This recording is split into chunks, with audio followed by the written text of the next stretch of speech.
ধারাবাহিকের শুরুতে আমরা দেখতে পাই বাবলি বিনায়ক চট্টরাজকে শান্ত করার চেষ্টা করছে। বাবলি তাকে বোঝায় যে সে শুধু কথা বলতে আসেনি, সে বিনায়কের স্ত্রীও। কিন্তু এই কথা শুনে বিনায়ক আরো বিরক্ত হয়ে যায়। সে স্পষ্ট জানিয়ে দেয় বাবলির কথা শুনতে সে বাধ্য নয়। তবুও বাবলি হাল ছাড়ছে না। সে জানতে চায় বিনায়ক এত অস্থির হচ্ছে কেন।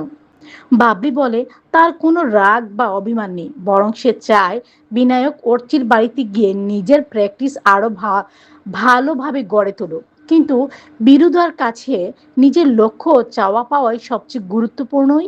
তাই সে বাবলিকে সতর্ক করতে দেয়, তার পথে বাধা দিলে ফল ভালো হবে না। বিরুদার দাবি বিনায়ক বাবুর সঙ্গে তার সম্পর্কে একমাত্র যোগসূত্র হলো বেবি। বেবিকে সে তাদের ভালোবাসার বন্ধন বলে মনে করে। এসব কথা শুনে বাবলি খুব চিন্তায় পড়ে যায়। তার একটা ভয় বিরুদ্ধা যেন বেবির কোনো ক্ষতি না করে। এরপর বাবলি বেবিকে একটি শাড়ি দেখিয়ে জানায় এটি তার মায়ের শাড়ি, আর এখন সেটি বাবলির কাছেও খুব প্রিয়। কিন্তু বেবি বিষয়টি বুঝতে পারে না। সে বলে তার কাছে মাসিমণি ভালোই, সবচেয়ে কাছের মানুষ। বেবির মুখ বিরুদার প্রশংসা শুনে বাবলি কষ্ট পেল, তাকে জড়িয়ে ধরে। সে বলে আমি তো তোমার মা, তোমাকে খুব ভালোবাসি, তুমি যেন কোনোদিন আমাকে ভুলে না যাও। বেবিও জানিয়ে দেয় সে বাবলিকে কখনো ভুলবে না। তখন বাবলি মনে মনে প্রার্থনা করে যে বেবিকে সব বিপদ থেকে রক্ষা করতে পারে। এরপর স্কুল থেকে বেবিকে নিয়ে বাড়ি ফেরার পথে তাদের সঙ্গে মথুরার দেখা হয়।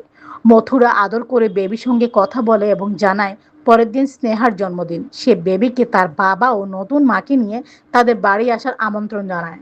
কিন্তু জন্মদিনের কথা শুনেই বেবি হঠাৎ ভয় পেয়ে যায়। সে বাবলির হাত ধরে কাঁদতে কাঁদতে বাড়ি যেতে চায়। বেবির এমন আচরণ দেখে বাবলি খুব ভয় পায়। বাড়িতে ফিরে বেবি আরো বেশি কাঁদতে থাকে। বাবলি তাকে কোলে নিয়ে জানতে চায় জন্মদিনে যেতে সে কেন চাইছে না, কিন্তু বেবি কোনো উত্তর দেয় না। ঠিক তখনই সেখানে আসে বিরুদা। সে বেবিকে জিজ্ঞেস করে জন্মদিনে যেতে চাইছো না কেন। এরপর সে নিজের কথা বলে তার কোনোদিনও জন্মদিন পালন হয়নি এবং অন্যর আনন্দ সে দেখতে পারে না। বিরুদার এই কথা বেবি আরো ভয় পেয়ে যায়। বাবলি বিরুদাকে থামানোর চেষ্টা করলেও বিরুদা কুটিল ভাবে হেসে সেখানে থেকে চলে যায়। এরপর বাবলি সরাসরি রুচির কাছে যায়।